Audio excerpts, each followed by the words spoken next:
Pessoal, vamos seguindo aqui com a nossa série de vídeos de Física 2, tá? Agora é o vídeo 14, onde a gente vai discutir um caso muito simples, né? Uma situação bem simples, mas que é muito importante, que tem muita utilidade prática na física e na engenharia, tá? É o caso do dipolo elétrico, tá? Primeiro, o que é um dipolo? E vamos discutir esse exemplo, tá? O que significa um dipolo, né? Qual que é a montagem que nós temos? Um dipolo é simplesmente uma configuração onde eu tenho duas cargas de mesma intensidade e sinais contrários, tá? Uma carga mais que e uma carga menos que, e ambas colocadas, né, ao longo de uma linha reta e separados por uma distância que eu vou chamar de 2A, tá? Então, A é simplesmente a separação entre a carga negativa e o ponto médio, e mesma coisa aqui para cima, né? A separação entre a carga positiva e o ponto médio entre essas duas cargas, tá legal? E aí eu quero, no primeiro momento, achar uma expressão para o potencial elétrico que essas duas cargas pontuais, tá? Isso aqui são duas cargas pontuais, potencial que ambas estabelecem nesse ponto P, tá? A distância entre o ponto P e a carga mais Q é R1, essa outra distância aqui é R2, e essa linha média, né, passando pelo meio desses dois raios vetores aqui, é simplesmente R, tá legal?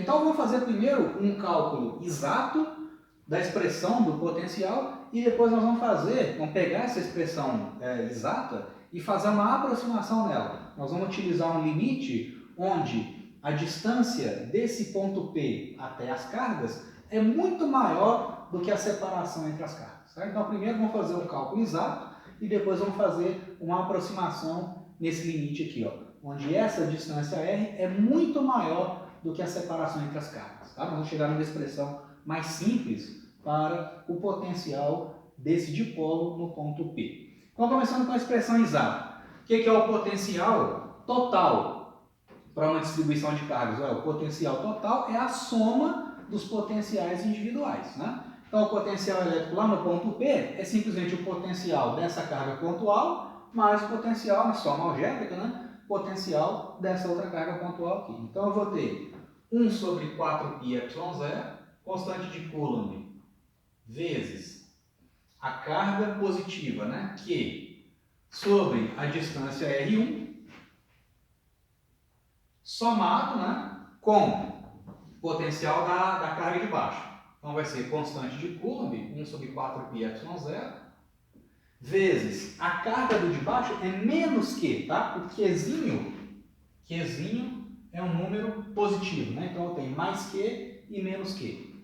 Então, eu vou ter a carga de baixo é menos Qzinho sobre R2. Só isso, né? Só tem duas cargas, então eu vou ter aquela soma ali. Então, vamos fazer aqui o cálculo. Isso aqui vai dar o seguinte, o potencial no ponto P vai ser constante de Coulomb, vou colocar em evidência, né, o Q e o 4πε0, então vai ficar carga sobre 4πε0 vezes 1 sobre R1, que é o que sobrou aqui, 1 sobre R1, menos, né, esse menos aqui com a mais, vai ficar menos 1 sobre R2.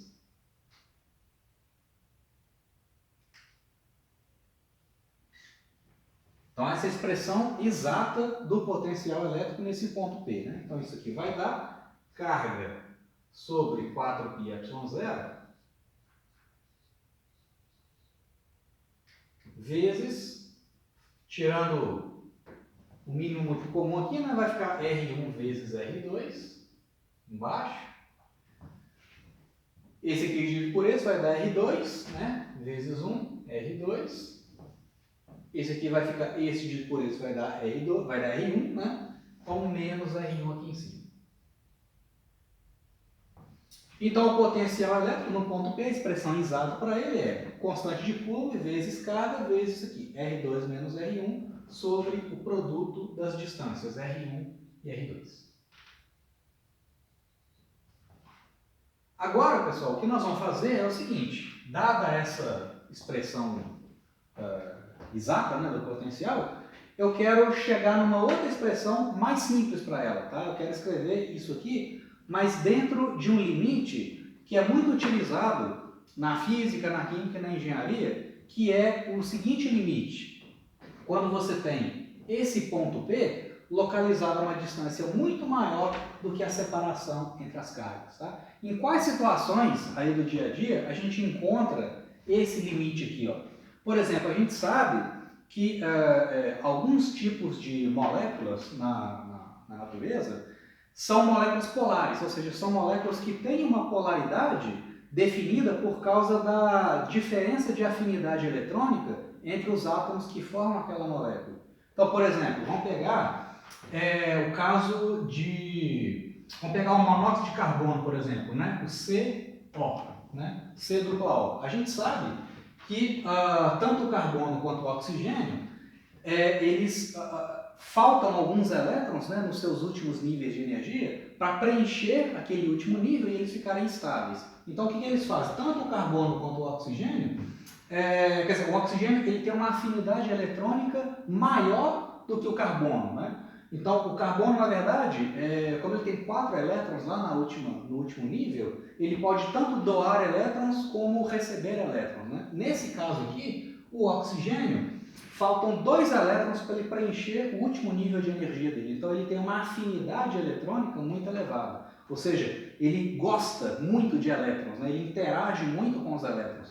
Então, numa ligação desse tipo aqui, a tendência, né, você tem compartilhamento de 2 elétrons aqui nessa ligação, né, que são representados por essas linhas, essas ligações covalentes, né? Então, como o oxigênio ele tem uma afinidade eletrônica maior do que o carbono, a tendência é que os elétrons, né, a nuvem eletrônica, fique mais próxima do átomo de oxigênio do que do átomo de carbono. Então, essa molécula aqui é uma molécula polar. A tendência, então, é que essa parte da molécula fique mais negativa e essa parte aqui fique mais positivo. Então, você tem um dipolo elétrico. Então, por exemplo, se eu estou fazendo um estudo lá de um gás, né, monóxido de carbono, e eu quero construir um modelo químico das ligações entre essa molécula e as outras moléculas perto dela, é interessante eu utilizar o potencial elétrico de um dipolo, que é justamente o que eu tenho aqui, né? Você tem aqui uma outra molécula, C-O. Em geral, né, a distância entre as moléculas é muito maior do que o tamanho da ligação covalente aqui, ó. Então, vale essa aproximação, né? Você tem um dipolo, você tem esse dipolo aqui interagindo com esse outro dipolo. Então, você quer, por exemplo, calcular o potencial elétrico que esse dipolo estabelece na região dessa molécula aqui, ó. Então, é útil você utilizar essa aproximação, né? A distância entre o ponto que você está analisando e o dipolo é muito maior do que o tamanho físico desse dipolo, né? O outro caso, por exemplo, é a molécula de água, né? Você tem lá o oxigênio compartilhando elétrons com o hidrogênio, né? São 2 ligações covalentes, né? O oxigênio ele é mais eletronegativo, né? Tem uma afinidade eletrônica maior do que o hidrogênio. Então, essa parte aqui da molécula fica negativa e a parte de baixo aqui da molécula, né, vai ficar positiva. Então, de novo, você tem um dipolo. Se eu quero estudar a interação dessa molécula com outras moléculas, é útil eu fazer essa aproximação aqui, né? A distância intermolecular é, tipicamente, né, muito maior do que o tamanho físico do dipolo. Tá? E um último exemplo, que utiliza o conceito de dipolo elétrico e, em particular, usar essa aproximação, é o caso de antenas transmissoras, né, de rádio, de televisão, antenas dipolares. Por exemplo, né, se você pega uma haste, né, uma haste metálica, tá? E aí você liga essa haste num circuito de corrente alternada. Tá legal? Então, uma representação bem simples aqui, né, gente? Só para a gente ter uma ideia qualitativa do que a gente está tratando. Então, você tem lá uma haste metálica, uma antena fininha, né, com essa geometria na forma de um bastão, e aí você liga isso num circuito de corrente alternada. Então, você tem aqui, ora, esse polo é positivo, ora, esse polo aqui do bastão é negativo, e ora é o inverso, né? Ora esse cara é negativo e ora esse aqui é positivo. Então você tem um dipolo que está oscilando, né? Está variando a sua polaridade.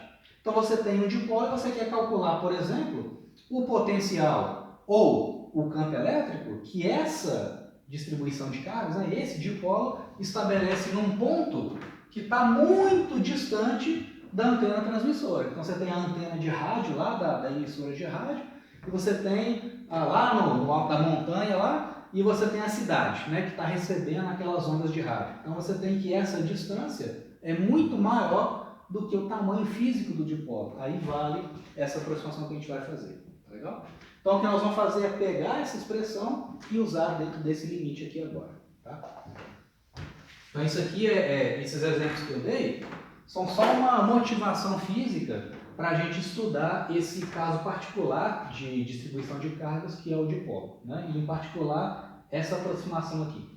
Então olha só, gente, vamos supor agora que esse ponto P está muito longe do dipolo. Então dentro dessa aproximação, esse tamanho aqui, ó, essa separação 2A entre as cargas, é muito menor do que R, né, que é a distância do ponto médio aqui do dipolo até o ponto P. Tá? Então, olha só, gente, tem que usar um pouquinho de abstração aí, né? Se esse tamanho, se essa distância é muito maior do que essa aqui, quanto maior esse raio, quanto maior esse R em relação a essa separação, mais paralelos vão ficando o R1 e o R2, concorda comigo? Então, no limite, nesse limite onde R é muitas ordens de grandeza superior à separação física do dipolo, esses dois raios aqui são muito aproximadamente paralelos. O ângulo relativo entre eles é muito pequeno. Claro, eles nunca vão ser rigorosamente paralelos, porque eles se encontram em algum ponto. Mas se eu pego esse cara e trago lá para longe, esse R1 e esse R2, eles são muito aproximadamente paralelos. E é isso que eu vou usar aqui. Tá? Em particular, né, o R1 vai ser aproximadamente paralelo ao R e aproximadamente paralelo ao R2. Tá? Então essa aproximação vai simplificar muito os nossos cálculos e eu vou aplicar essa aproximação nessa forma. Tá? Então dentro desse limite, o R1 é aproximadamente paralelo ao R2. Então olha só, eu tenho aqui a carga de cima, a carga de baixo e os dois raios. Tá legal? R1 e R2. Então o ponto P está lá distante, beleza?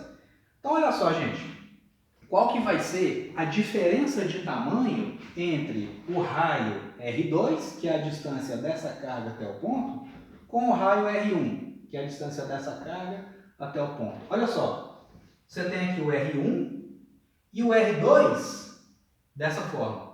Vamos pegar para a nossa referência aqui de cálculo, vamos pegar uma linha vertical e conectar esse ponto, que é a carga positiva, né? Vamos traçar uma linha perpendicular ao raio R2.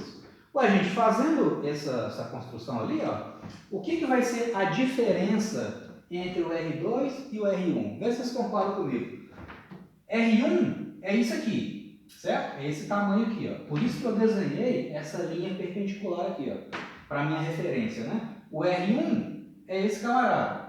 Então, o que vai ser a diferença entre os dois? A diferença entre R2 e R1 é justamente esse pedacinho que eu destaquei de vermelho ali. Ó.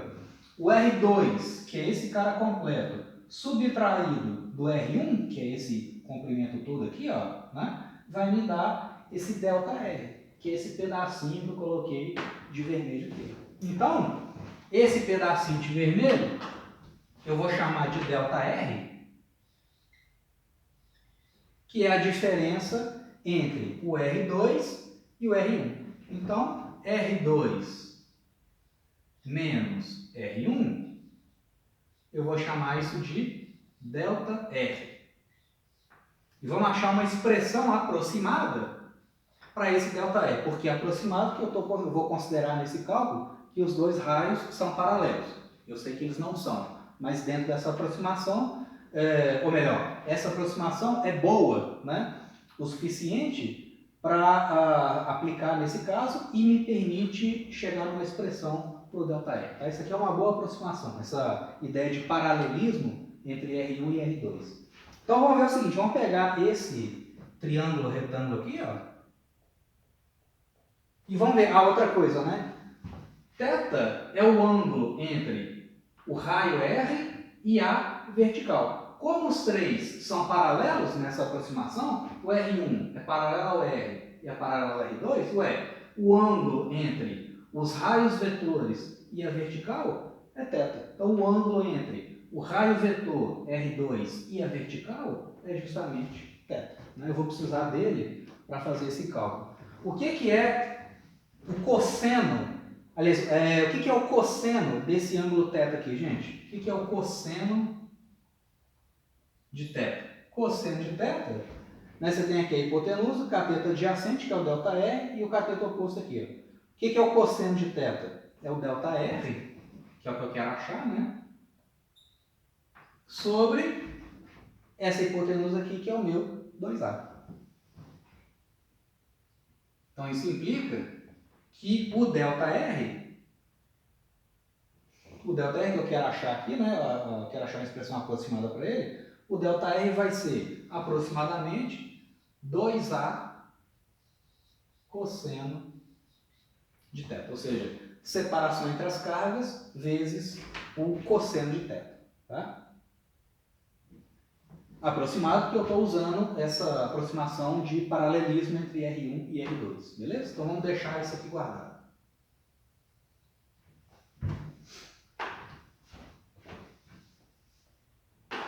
Além disso, gente, olha só. Isso aqui, essa expressão, é justamente o que eu tenho na fórmula original do potencial, né? Que eu tenho R2 menos R1. Eu já achei que R2 menos R1 é esse valor aproximado aqui. E embaixo eu tenho esse denominador, que é o produto entre R1 e R2. De novo, gente, olha só. Esse ΔR aqui, ó, é um número bem pequenininho, né? Você vê. Esse ΔR é um número pequeno, porque esse Azinho, essa escala de tamanho aqui do meu dipolo, é um número pequeno em comparação com a distância R. Então, dentro dessa aproximação, o R muito maior do que o A, eu posso dizer o seguinte, que o R1 é aproximadamente igual ao R2, que é aproximadamente igual ao raio R, né? Porque a diferença entre os dois é um número muito pequenininho.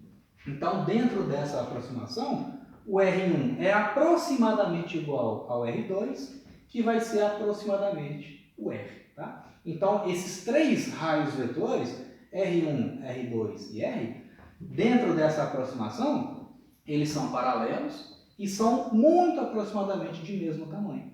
Então, isso vai me dar o seguinte, que o produto R1 vezes R2, R1 vezes R2 é aproximadamente R ao quadrado.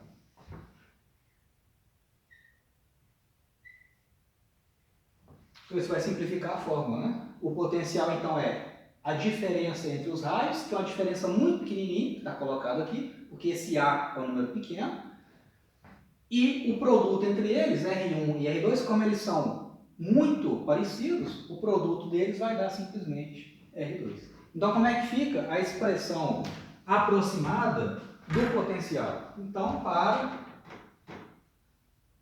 R muito maior do que A, temos, nesse limite,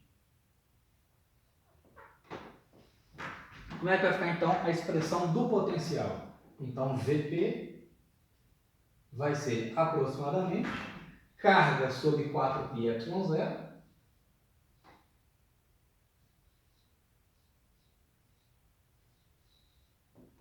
vezes a diferença entre R2 e R1, que é aproximadamente 2A cosseno θ,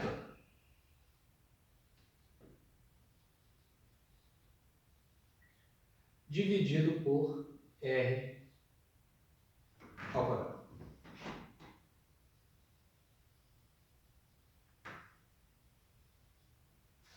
Então, no limite, né, onde o ponto P está muito mais distante do dipolo do que o próprio tamanho físico do dipolo, então nesse limite o potencial do dipolo decai com 1 sobre R ao quadrado. Então, embora o potencial elétrico de cada carga individualmente decai com 1 sobre R, o potencial completo decai com 1 sobre R ao quadrado.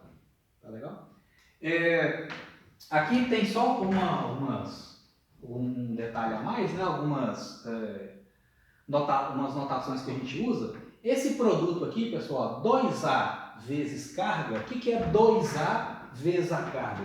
2A é a separação entre as cargas do dipolo. E Q é o módulo das cargas. Então, esse produto, 2A, Q, a gente dá um nome para esse produto, né? Isso é simplesmente a carga vezes a separação entre elas, né?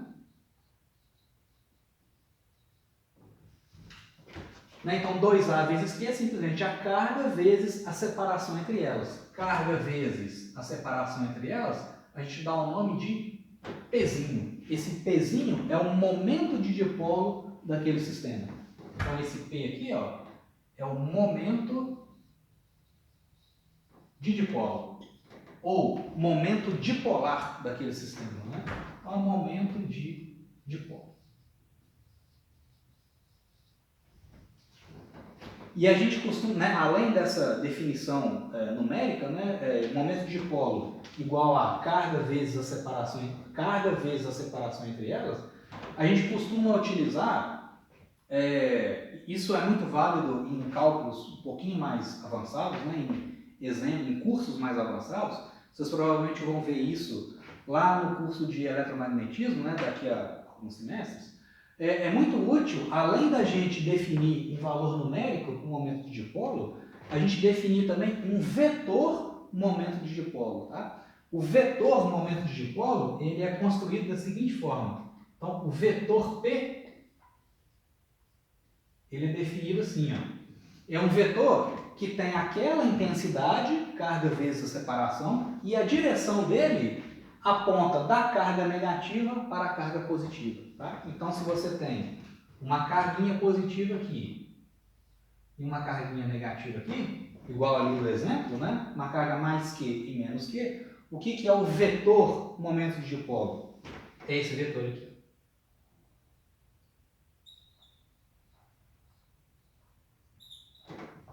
Esse é o vetor P. E o módulo de P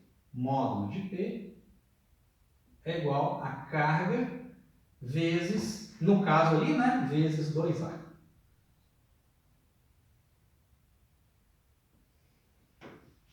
Então é simplesmente uma definição, tá legal?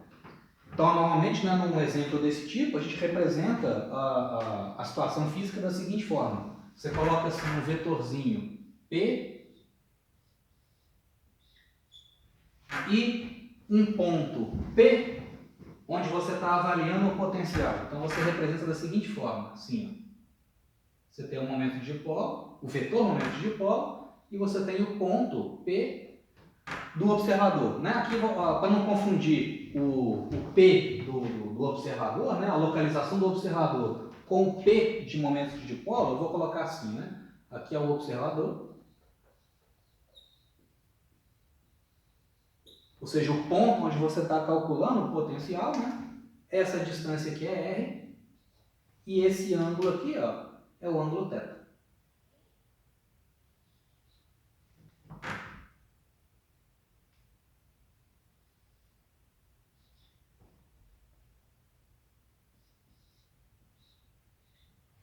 Então, dado um dipolo elétrico, igual aquele ali, dado um certo ponto, né, de observação, e um ângulo θ e a distância entre o dipolo e o observador, né, a distância R, o potencial elétrico é dado por isso aqui. Né? O potencial lá no observador, então o potencial V para o observador, o avaliado, né, na localização do observador, é simplesmente momento carga vezes 2A é o momento de dipolo. Então vai ficar, essa expressão vai ficar momento de dipolo, Pzinho, né, que é o produto Q vezes 2A, sobre 4πε0. Então, esse sujeito aqui vezes esse é o meu momento de dipolo. Isso dividido por 4πε0 vezes cosseno de θ sobre R2.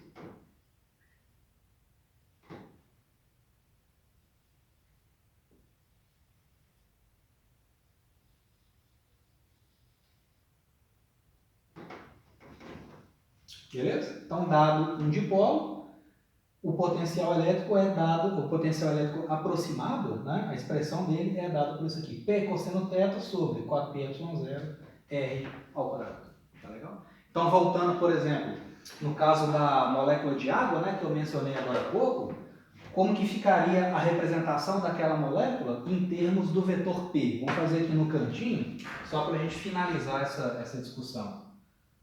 Então, por exemplo, né, no caso de novo, você tem lá uma molécula de oxigênio, que é assim, né, o O e o H, aqui e aqui. Então, como eu falei, o oxigênio é mais eletronegativo do que o hidrogênio, né, ele tem uma afinidade eletrônica maior. Então, a nuvem eletrônica da molécula tende a ficar mais concentrada perto do oxigênio do que perto do hidrogênio. Então, nessa ligação covalente aqui, ó, os elétrons compartilhados ficam mais pertinho do oxigênio do que do hidrogênio. Então, esse pedaço da molécula vai ter um caráter negativo e o hidrogênio, né, essa parte aqui da molécula, vai ter um caráter positivo. Então, aqui, ó, você tem um vetor momento de dipolo, né, que conecta a carga negativa até a carga positiva. Conecta a carga negativa até a carga positiva. Né? Então, aqui, ó, nessa região, você tem um vetor P. Momento de dipolo desse pedaço da molécula. E é a mesma coisa do lado de cá. Nessa ligação covalente aqui, os elétrons vão ficar mais próximos do oxigênio pelo mesmo motivo, né? Então aqui é menos, aqui é mais. E aqui você vai ter um outro vetor momento de dipolo. Se você quiser calcular o potencial elétrico num ponto aqui, nas proximidades dessa molécula, você pode usar essa expressão do potencial. Né? Você calcula o potencial que esse dipolo estabelece naquele ponto e soma com o potencial que esse momento de dipolo, que esse dipolo, né, estabelece naquele ponto. Você consegue construir um modelo teórico para as ligações químicas das moléculas de água, por exemplo. Tá? Então, beleza, gente. Aí, essa expressão aqui encerra esse vídeo, deixa ela aí guardada. No próximo vídeo eu quero fazer um cálculo do campo elétrico que essa distribuição de cargas estabelece nesse ponto, usando essa aproximação. Beleza? A gente faz isso no vídeo 15.